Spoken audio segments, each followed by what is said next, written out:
नमस्कार मित्रांनो, मी Ashish Bhave. Personal finance आणि ओव्हरऑल इंडियन इकॉनॉमी ह्यावर मला जे लक्षात येते, जे समजतंय ते तुमच्यापर्यंत पोहोचवावं ह्यासाठी हा उपद्व्याप आहे. आत्ताच लेटेस्ट जर डेव्हलपमेंट बघितली तर पंतप्रधान नरेंद्र मोदी हे वेगवेगळ्या देशांच्या दौऱ्यावर गेलेले आहेत.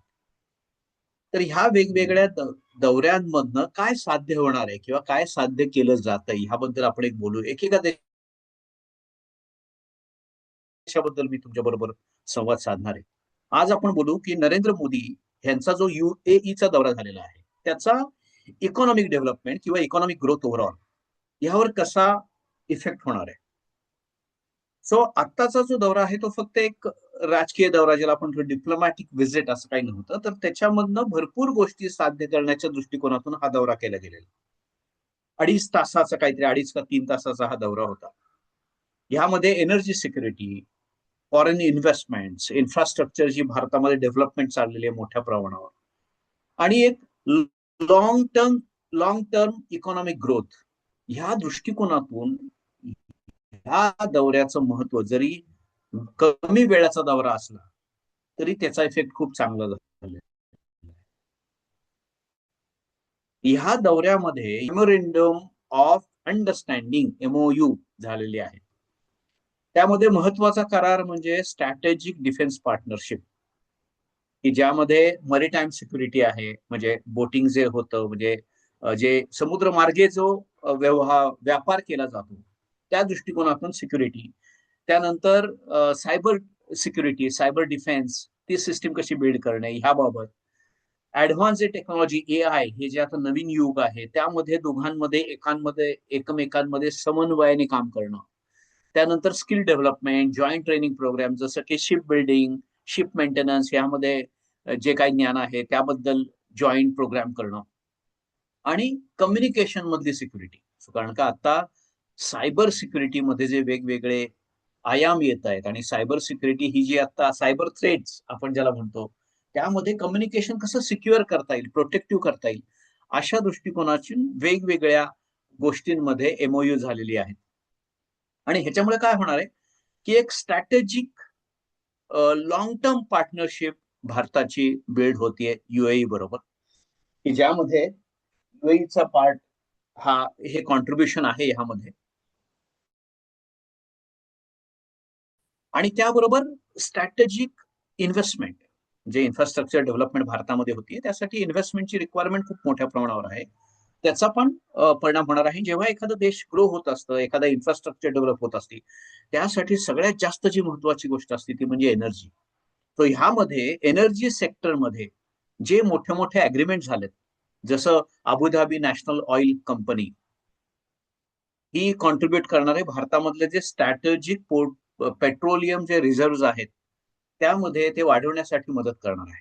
म्हणजे काय होणार आहे की जास्त दीर्घकालीन आपल्याकडे रिझर्व्ह तयार राहतील. सो जर काही जिओ पॉलिटिक्स मध्ये जर काही प्रॉब्लेम आला तर त्या दृष्टिकोनातून आपल्याकडे योग्य ते रिझर्व्ह असतील, जेणेकरून काही जास्त महिने आपण सस्टेन करू शकू. त्याचबरोबर एलपीजी एलपीजी सप्लाय, आता भारताचा जर विचार केला तर भारताचं जे एनर्जी आहे ना, हे मॅक्सिमम एनर्जी आपल्याला इम्पोर्ट करावी लागते. त्यामुळे आपल्याला असा सप्लायर एन्श्युअर करणं खूप आवश्यक आहे. सो त्या दृष्टिकोनातून UAE हा एक भारताचा महत्वाचा पार्टनर होतोय.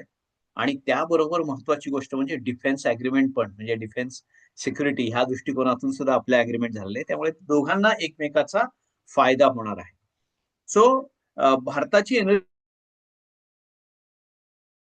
सिक्युरिटी मजबूत झाली की जागतिक ऑइल प्राइसेसमध्ये होणारे चेंजेस आहेत, व्हॉलॅटिलिटी आहे, त्याला म्हणजे योग्य पद्धतीने सामोरं जाणं, योग्य पद्धतीने त्या दृष्टिकोनातून डेव्हलपमेंट करणं इंडियन इकॉनॉमीच्या दृष्टिकोनातून, आणि एक सिक्युरिटी निर्माण करणं, त्यामध्ये हे खूप महत्वाचं ठरणार आहे.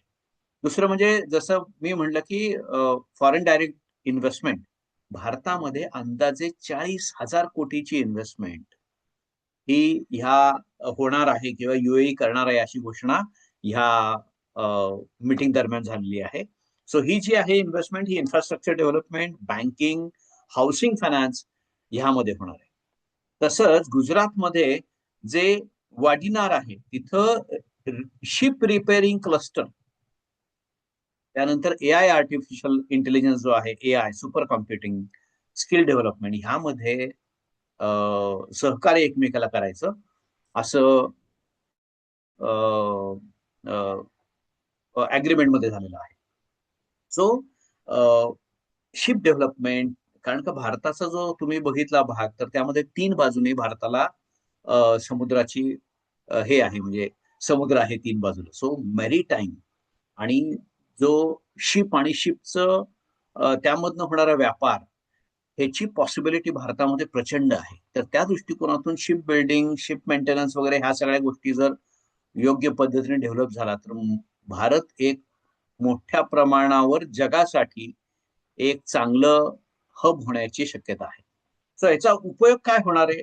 इकॉनॉमी, इंडियन इकॉनॉमीचा फायदा काय ह्याच्यामध्ये? पहिल्यांदा एनर्जी सिक्युरिटी मजबूत झाली. एनर्जी म्हणजे पॉवर आहे. इकॉनॉमीला असणारी पॉवर आहे. इकॉनॉमीमध्ये जेवढ्या काही डेव्हलपमेंट होणार आहे, जेवढे काही कारखाने येणार आहेत, जेवढे काही एआय होणार आहे, डेटा सेंटर येणार आहे, ह्या सगळ्यांना लागणार आहे ती एनर्जी.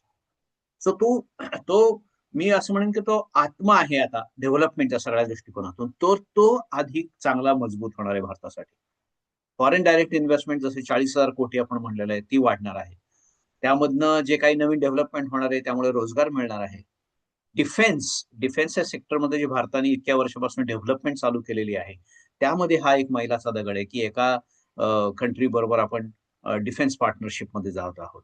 मेरीटाईम, सो समुद्र मार्गामधनं जे होणारे डेव्हलपमेंट्स आहेत, समुद्र मार्गामधनं जे होणारे व्यापार आहेत, समुद्र मार्गावर मार्गामधल्या ज्या अपॉर्च्युनिटीज आहेत, जे सेलिंग होतं त्याच्यामध्ये भारताची कॅपॅबिलिटी चांगली डेव्हलप होईल. एआय टेक्नॉलॉजी आणि मॅन्युफॅक्चरिंग सेक्टर जे आहेत त्याला ह्यामध्ये उपयोग होणार आहे. सायबर सिक्युरिटीमध्ये उपयोग होणार आहे. So as a wealth coach जेव्हा मी विचार करतो, सो त्याच्या स्ट्रॅटेजिक ज्या ह्या डेव्हलपमेंट होत आहेत युएई बरोबर जे करार झालेले आहेत त्याच्यामधनं इन्फ्रास्ट्रक्चरला चांगले दिवस येणार आहेत. म्हणजे इन्फ्रास्ट्रक्चरमध्ये डेव्हलपमेंट चांगली होणार आहे. बँकिंग आणि फायनान्शियल सेक्टरमध्ये, एनर्जी सेक्टरमध्ये, एआय अँड टेक्नॉलॉजी आणि लॉजिस्टिक आणि शिप बिल्डिंग. जर ओव्हरऑल विचार केला ना तर ओव्हरऑल भारताच्या इकॉनॉमिक डेव्हलपमेंटमध्ये ह्याचा खूप उपयोग होणार आहे. मोठी राष्ट्र ही केवळ जीडीपी वाढवून नव्हे तर स्ट्रॅटेजिक पार्टनरशिप जे आहेत त्याद्वारे एक लॉंग टर्म वेल्थ क्रिएशनचा मार्ग सुकर करतात आपल्यासाठी.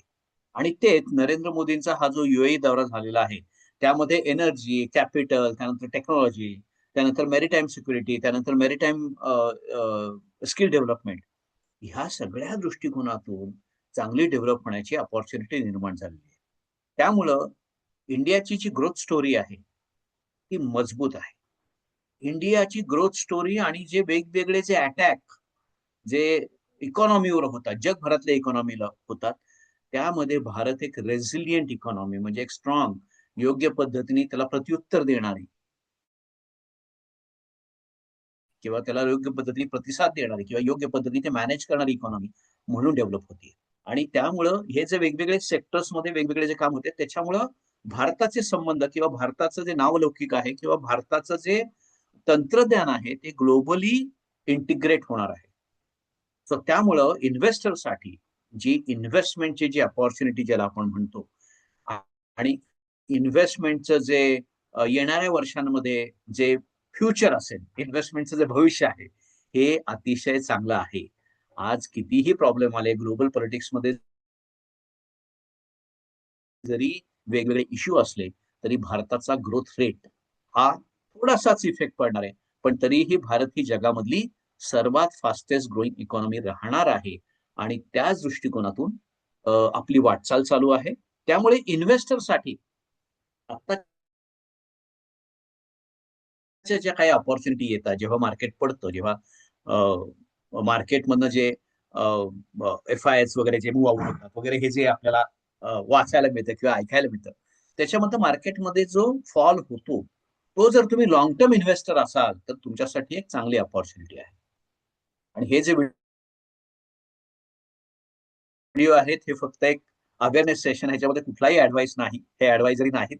तुम्ही तुमच्या फायनान्शियल प्लॅनर बरोबर तुमचे जे कन्सल्टंट आहेत त्याच्याबरोबर कन्सल्ट करणं खूप आवश्यक आहे जेव्हा तुम्ही एखादा कुठलाही डिसिजन घेता त्यामध्ये. आणि अवेअरनेस स्वतःचा कंटिन्यू ठेवा. सो आमचा हा एक प्रयत्न आहे की जेणेकरून तुम्हाला आर्थिक घडामोडी बाबतीमध्ये आणि इन्व्हेस्टर पॉइंट ऑफ व्ह्यू किंवा आमचा जो व्ह्यू आहे तो तुमच्याबरोबर आम्ही शेअर करत आहोत. सो धन्यवाद हा व्हिडिओ पूर्ण बघितल्याबद्दल. जर हा आवडला असेल तुम्हाला तर तो लाईक करा, शेअर करा आणि श्रीमंत व्हा, सुखी व्हा. धन्यवाद.